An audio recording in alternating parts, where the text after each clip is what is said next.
Hello guys, welcome again to another NCLEX question review. Today, the nurse notes documentation that a client is exhibiting Cheyne-Stokes Respirations. On assessment of the client, the nurse expects to note which of the following.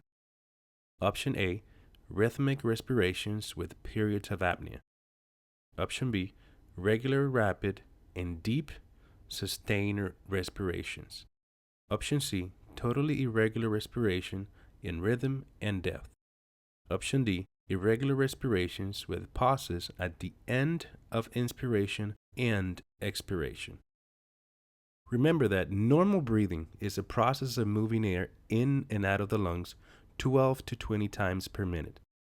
This process moves air to facilitate gas exchange with the internal environment, mostly by bringing in oxygen and flushing out carbon dioxide.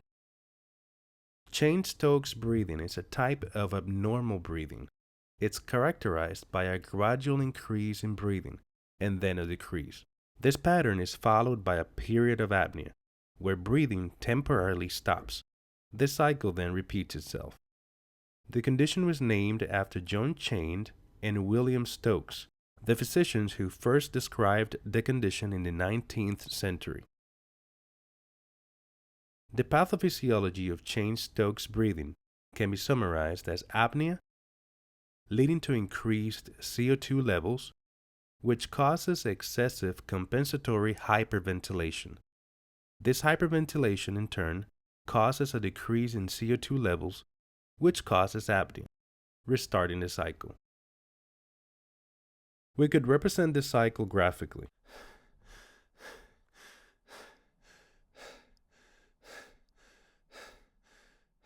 In this case, we can see a period of hyperventilation that is followed by a period of apnea, and then the cycle restarts again.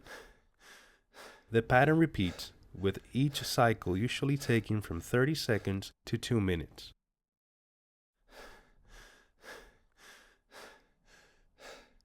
In our question, we are provided with 4 options. Each one belongs to a specific condition. Rhythmic respirations with periods of apnea is usually seen during Cheyne-Stokes respirations and may indicate a metabolic dysfunction in the cerebral hemisphere or basal ganglia.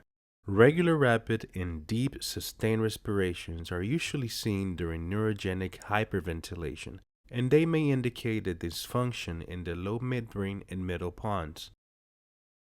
Totally irregular respirations in rhythm and depth are usually seen during ataxic respirations and may indicate a dysfunction in the medulla.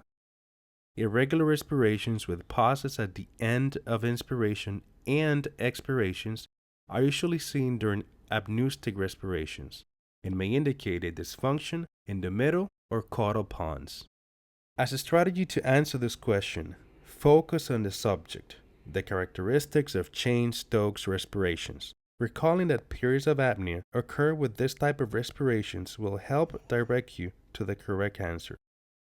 On the assessment of this client, the nurse should expect to see rhythmic respirations with periods of apnea. If you chose option A, you chose correctly. That's it for today, guys. Thanks again for watching this video. Make sure you subscribe to our channel for more NCLEX question reviews. If you have questions or concerns, feel free to leave it in a comment below. Thanks for watching and see you on the next one.